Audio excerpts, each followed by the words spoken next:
that song. Mike's Daily Podcast. We're rocking out today on our podcast. Thursday in the afternoon.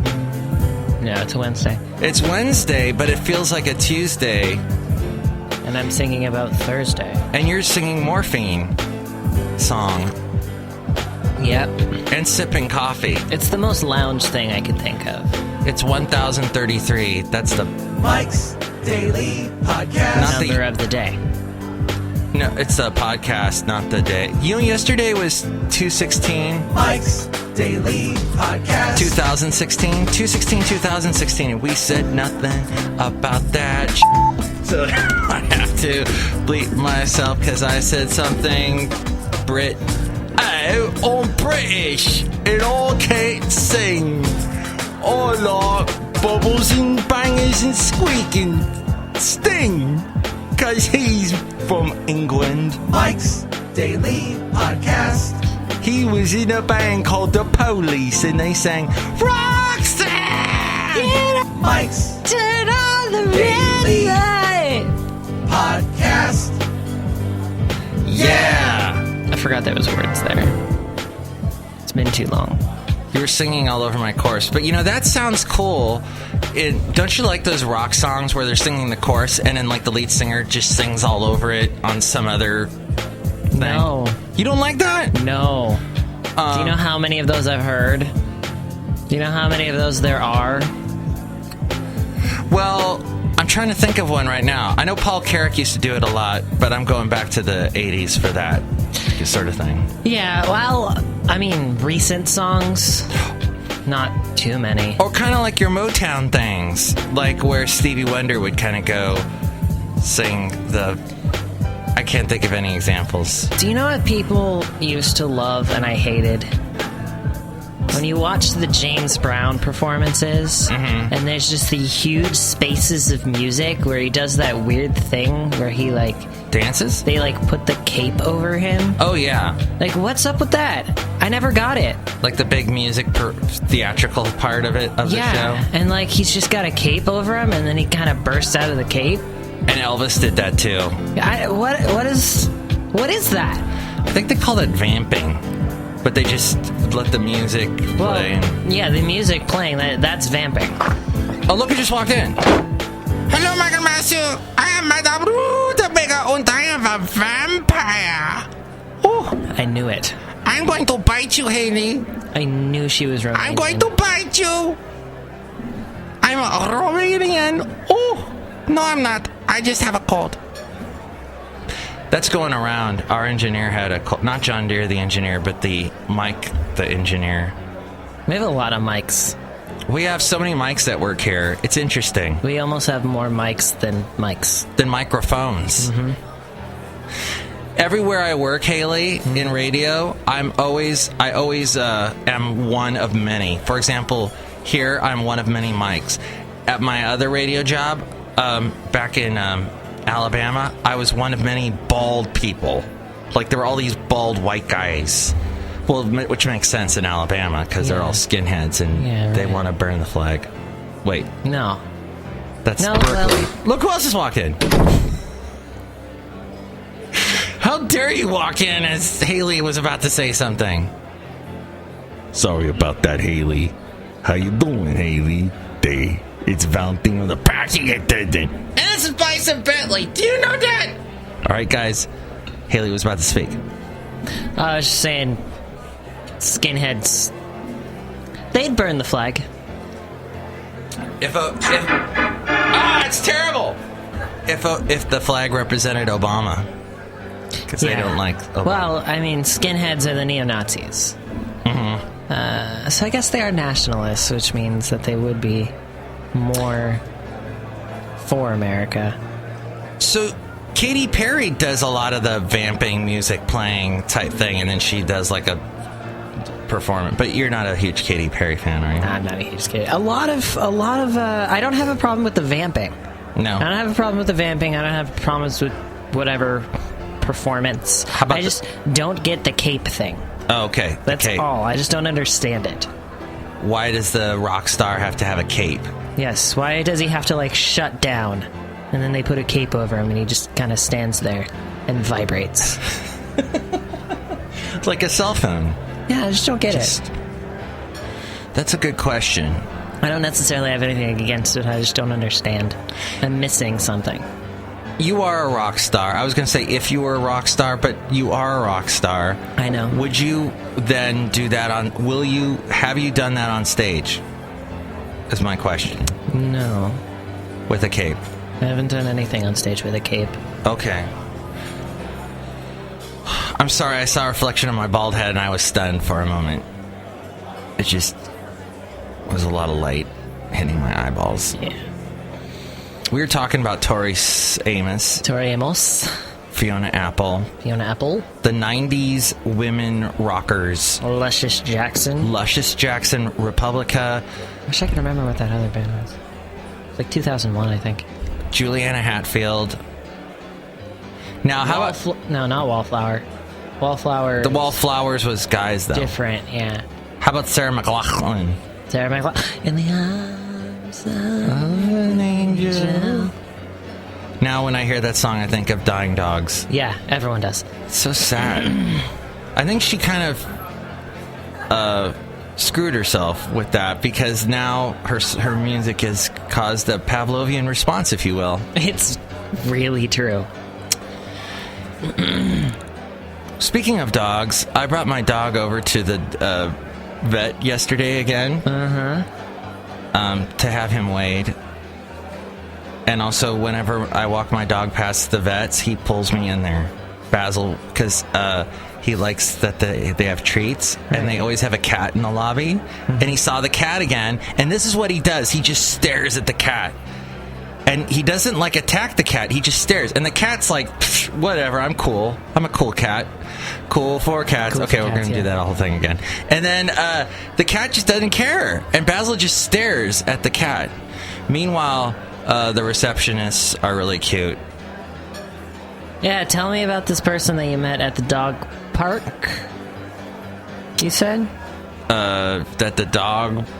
You mentioned, was it the dog park or someone that you saw there? I saw... So, Hayley and Kevin both are always laughing at me because I meet women at dog parks. Mm-hmm. But that hasn't happened in a while, actually. I thought you mentioned something this morning that you ran into something. Gosh, you are perceptive. Yep. You, retain sounds and noise and everything. I may not pay attention to you, but I always hear you. It's true. No, there's a cute girl at that dog. But see, I don't know. Now I feel shy about saying that because she might be listening. Because she, one of the past podcast pictures, I had Basil the boxer on there with the cat, and I tagged it kind of on accident. Mm-hmm. And she saw the picture, so I don't know if she listens to this now. Sure. But anyway, she has insanely beautiful blue eyes. Nice. And a beautiful smile, and that just, that can be very stunning. That's true. Becca's eyes are brown. Hazel. God.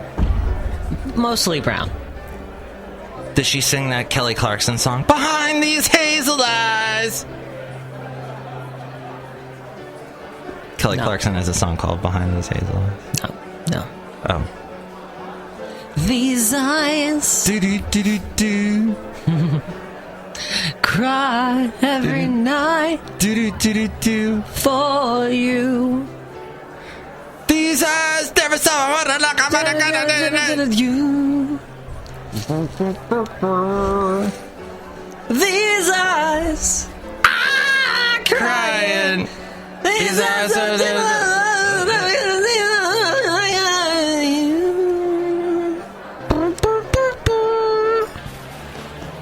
let's go outside a cafe anyway. We're bringing Mike's Daily Podcast somewhere in Podcast Valley. Did you not have a segment or anything today? I don't know. What should I do a segment about today? I don't know. Yesterday was sort of a news segment. Oh, where's my phone? That's a good question. Oh, well. Oh, it's in the... I was listening to a fascinating podcast about Bernie Sanders. Interesting. Bernie Sanders grew up in a very small 2-room tenement in Brooklyn, thus the accent. And he, his mom always looked... Oh, his dad sold paint. They're not sure if he sold it from a store or, like, on the road. And the mom of Bernie Sanders said to Bernie and his brother Larry, who was about 8 years older, "Bernie, Larry, someday we are going to be living in a house. You watch." And she died. They never got to live in a house with her mom. Why are you doing a one-hand clap? Or one clap? Oh, that is a one-hand clap. Take that, Buddhist priest. Bernie then goes to Chicago, University of Chicago, gets involved with the whole anti-Vietnam War, free love thing. Mm-hmm. So he had some fun.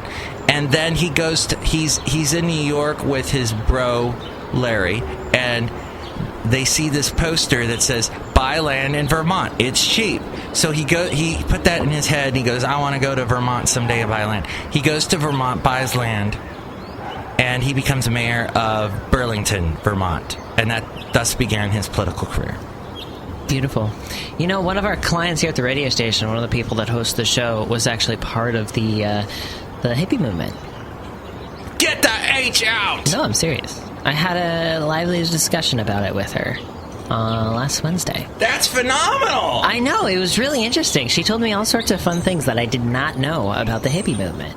Like what, for example? Like how a large amount of it in this area, in the Berkeley, Oakland area, mm-hmm. which Berkeley, Oakland, San Francisco, which became very famous for it, and that's where she was localized in. It started as a Jesus revival movement. What? Yes. Like a Billy Graham type thing? Like a revival type thing? Kind of. Like a mass baptism type thing. I can see that. You know? And then it turned into more of a free love. And then she says, so I don't know whether to particularly believe this or not, but I do know that it has been true in numerous situations. Mm-hmm. Basically, the government, in an effort to take back the white children that were joining in with all these black people that were in this movement as well and sort of joining forces for this love movement, the government introduced drugs into the system. Oh. Which basically turned what she called the love movement into the free love movement. Oh. Which completely changed the scene and became the hippie movement that we know of today. Ah. Isn't that interesting? Drugs. So some government guy came along and said, "Hey there, hippie guy, have some drugs." Yeah. And it just went from there. Well, I mean, I don't want to get too conspiracy theories, but it's kind of a somewhat known fact that the CIA back in the 60s and earlier was introducing drugs into lower class. I heard like crack had something to do with that. Yeah. In the 80s. Yeah. Crack, cocaine, crack cocaine, primarily, but the CIA was making their money by selling drugs to low-income neighborhoods, which meant that those neighborhoods would stay low-income, and the CIA would get money. Wow. Wait, what would the CIA get money from? They're the ones selling the drugs. Oh, okay. Okay. Thus widening the gap between the rich of America and the poverty-stricken of America. I see. What a beautiful day out here on the patio of Cafe Anyway. Madame Rootabega's a vampire. Everything's good. Our world is not corrupt. Did you see Smashing Pumpkins are coming to the Bay Area? Speaking of 90s women. No, but I did see the Bobblehead are coming to Sacramento. Wait, the band that I interviewed, the Bobbleheads? Yep. They're going to Sacramento. How did you find out about that John Ashfield and everything? It was a suggested event on Facebook. Get out! Mm-hmm. They Way were to like, go. "You might want to go see this," and I was like, "Sure, Facebook." Now we just need to get you out to Sacramento. No Sacramento? Okay. Well, we could talk like we're Beatles. I called to go out to Sacramento. I like to go out there. I'm George. And I'm Ringo. I was taking lots of drugs, and then I visited San Francisco, and I saw the free love movement, and I decided that I wasn't going to be taking drugs anymore. True story. That was beautiful. That was almost like a haiku, Garth. That was George Harrison's point where he stopped taking like hallucinogens and stuff. Wow. He visited San Francisco like in the late part of the free love movement and was like, there's just a bunch of drugged up freaks here. This is horrible. Huh. Interesting. I was going to bring up a different topic. He still died from brain cancer. That sucks! But he made some great music in the interim. Mm-hmm. Cancer took away a lot of great rockers and musicians. A lot of great people. Yeah, in general. Mm-hmm. Damn cancer. And also a lot of really awful people. That's true. Like, I don't know any specifically, but there's probably some really bad people that die from cancer. Thanks, cancer. Double-edged sword is what that is. Oh, so Jay sucks a whole load. He said on his show, he said double standard because he was talking about Schumer saying, like back in the day with Bush appointing a Supreme Court, we need to wait till after the election before we... and then they fast-forwarded to now, where he's saying, we got to appoint a Supreme Court justice now, after Antonin Scalia died. But the funny thing is, everything Jay Sekulow says is double standard. Yeah. Yeah, because it's just... he's always... dependent on things. Yeah. Like, every time he talks, I immediately go, my double standard alarm goes up. It sounds like that. It's really annoying. And I'm like, frick! And I'm screaming at the radio station that I am producing. That I'm making sure is on the air. Yeah. Oh, and then I yelled... Not a great show. I yelled at a pastor today, although he didn't hear it, but one of the pastors... You know, this whole thing about Paul, and Paul's an apostle. Yeah. Okay, Paul's not an apostle, because Paul's not a disciple. He's not a disciple. He's an apostle. Apostle, because he's following Jesus' mission. Yeah, and he's a teacher.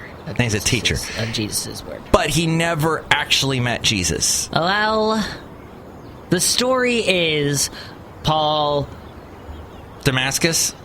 On the way to Damascus, met Jesus and was blinded. No, but this is post Jesus' ascension into heaven. Yeah, he came back down and confronted Saul at the time.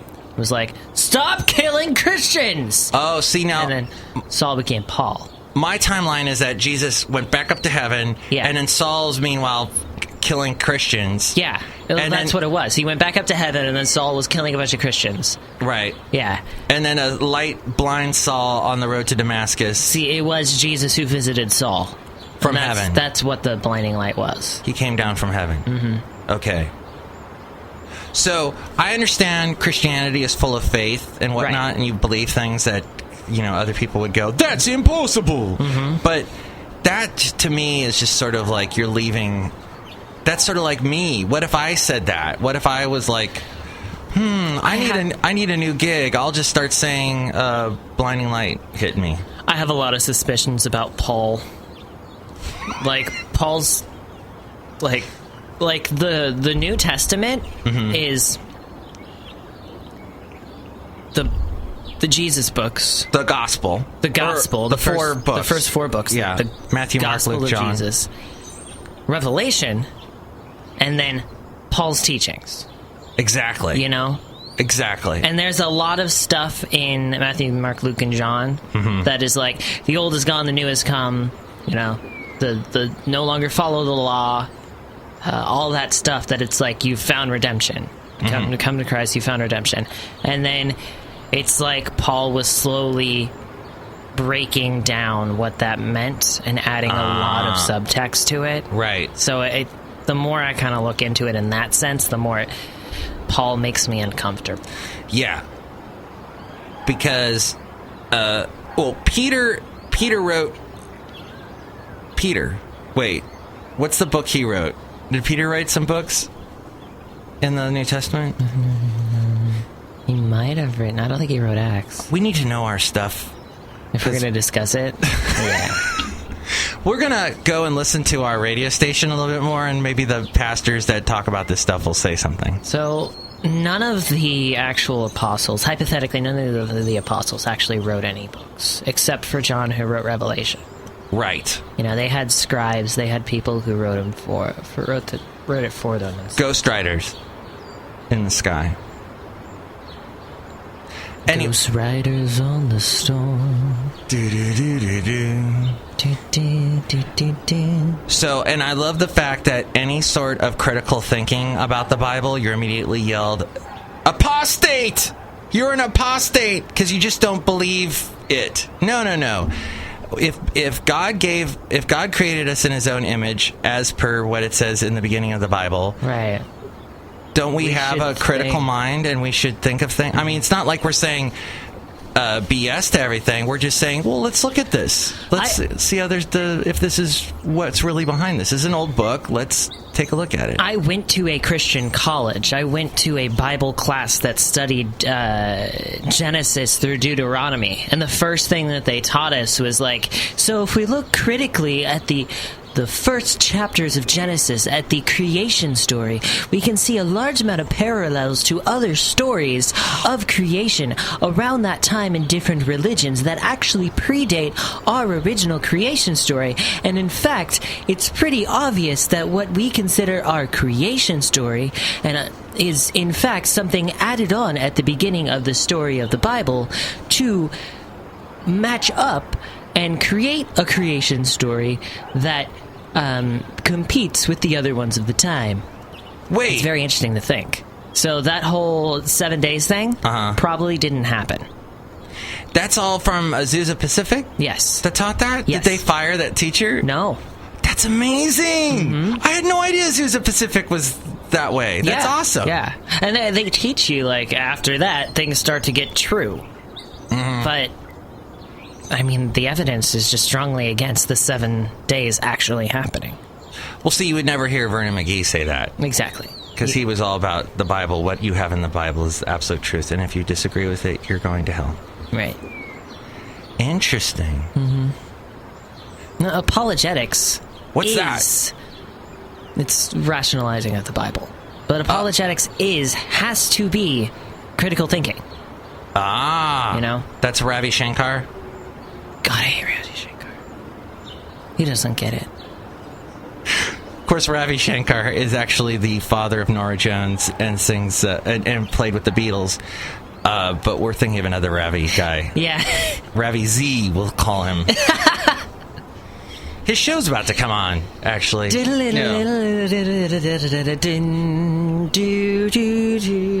It's all very interesting. And I think if we do have a listener, if they're not religious, if they take the Bible fundamentally, we're apologetic to you that we've offended you. But we're just saying critical thinking, etc. We're not saying it's completely throwing it out with the bathwater. Right. With the baby. You know, people are going to have their own opinions of things, for sure. That's true. The Bible is, by its definition, a book. That's what it means. Bible means book.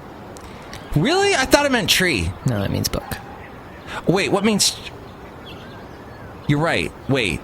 I'm thinking of something else. Pulp? The Bible, yes, that's the book for me. Wait, were there claps in that? No.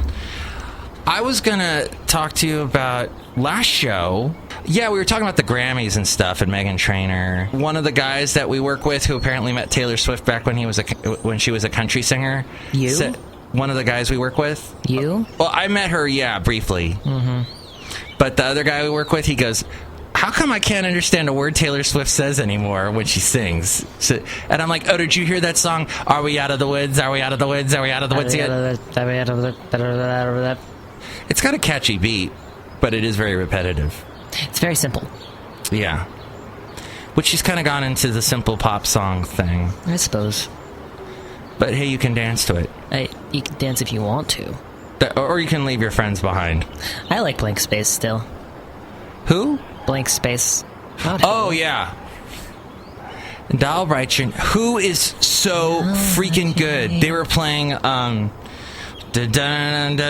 since I was a young boy, I played the silver ball. From Soho down to Brighton, I must have played a ball. But I ain't seen nothing like him in any amusement hall. That deaf, dumb, and blind kid sure plays a mean pinball. Dun, dun, dun, dun. I'm like, what a awesome frickin' song. And Kevin's gonna go see them, and he's kind of like, yeah, I guess it's gonna be a good show. It's going to be a loud show. I'm like, Kevin, it's the frickin' Who. It's going to be a loud show. That's what you know. Well, The Who is infamous for just super loud concerts. Entwistle's gone. Moon's gone. Yeah. Is Townsend even touring with them? I don't even know. I don't know. Is it just Dalton? It might just be Roger Daughtry. Oh, yeah, Daughtry, sorry. Not to be confused with the bald singer from American Idol, just called Daughtry. Oh, God. I forgot about Daughtry. Why do you remind me of Daughtry? Because I'm coming home to the place where I belong.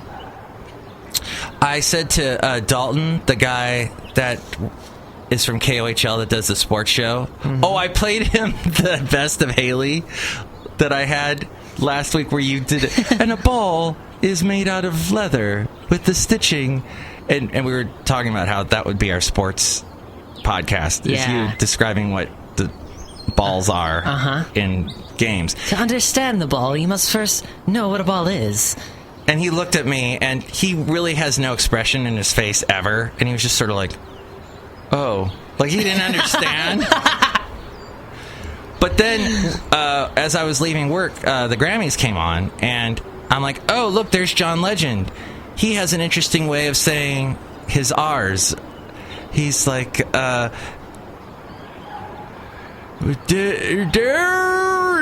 don't know, he has this way of hitting his R's that are interesting. And Dalton, not Daughtry, but Dalton says to me, John Legend is the most talented man on the planet. Like, he is the best singer ever.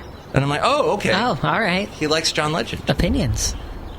So that'll probably be on his next sports show podcast. Today on Sports Talk, we're going to talk about John Legend. John Legend has probably never seen a football. Sign our petition to bring a football to John Legend's house and say, this is a football. And he'll say, in a blink of an eye, in a whisper of smoke, what am I? 'Cause all of me needs all of you. No, he's great. I remember John Legend had an album in the mid-O's, and I know you have that confused look on your face, but I remember listening to that album going, this is fantastic, I love it, it's jazzy, it's poppy, it's cool, but nothing really happened with him back then. It wasn't until he teamed up with other people. Yeah, I mean, that happens. That's true. That happened with, Robin Thicke, too. Yeah. Yeah. But then now he's kind of disappeared. I guess no more videos with nude women in them. Oh, wow, what a shame.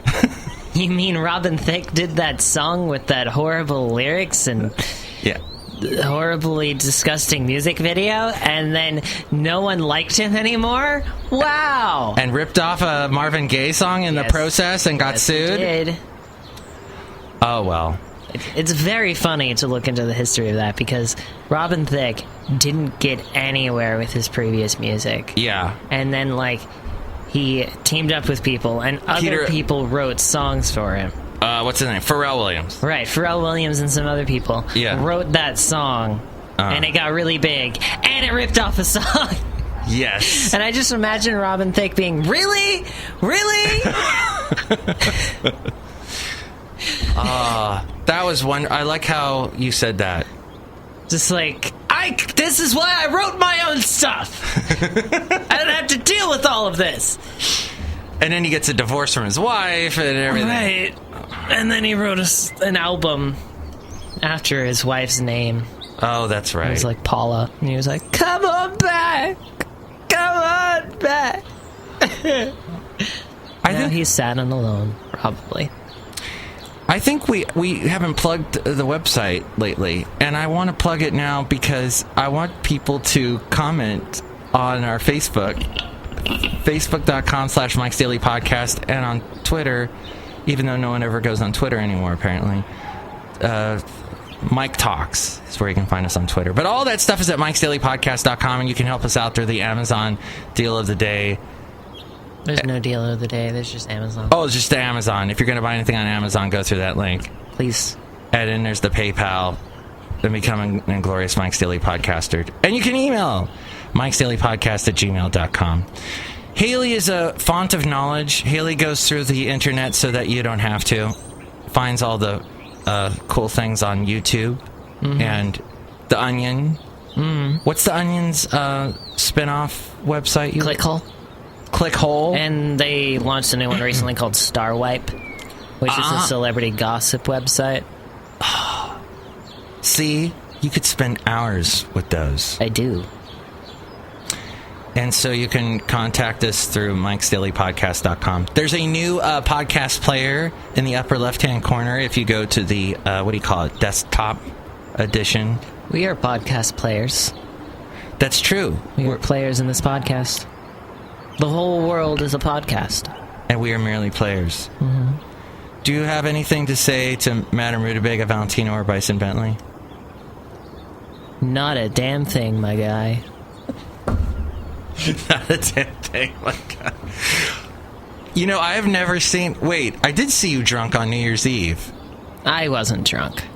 You weren't? No. Then damn it! So this is the closest I'll come to seeing you drunk is at 6:13 in the morning on a Wednesday morning, barely any sleep. You yanked out of bed, had to get on your razor and come to work. Was it windy for you? Oh, it was so windy. It's windy as crap right now. Oh, it was the worst. The temperature was nice. It wasn't cold at all. But it was so... And that's tough for you because you're on a scooter and it's... windy. Everyone knows it's... windy. Da, da, da, da, da, da, da, da. We can't get better than that. That's the end. Should we end this thing? Yeah. Okay. Next show, it's going to be Shelley Shoehart, Floyd the Floorman, John Deere the engineer. Maybe a segment. I don't know. Screw the segments, basically. My brain hurts. Doctor! Doctor! What's that We'll from? have to come out then. My brain? Yeah! Nurse! Nurse! It's Monty Python. They're Gumby sketches. Oh! Have you seen those? No. They had a character, and they called him Gumby.